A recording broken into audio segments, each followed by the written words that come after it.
How to cancel AliExpress order after payment. First, open the AliExpress application. Go to your account. Tap on the account icon that you can see at the bottom right corner of your screen.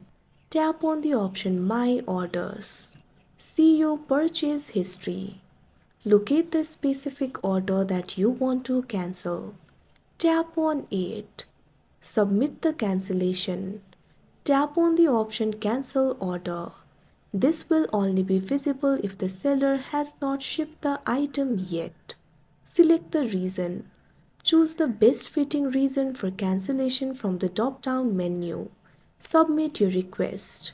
If the seller has not shipped the item, the cancellation is often automatically approved. If the seller takes longer than 72 hours to respond, the order will automatically close and trigger a refund. Your order will be cancelled and the refund will be done in about 3 to 20 business days. Like this, you can cancel AliExpress order after payment. That's it for this video. Thank you for watching.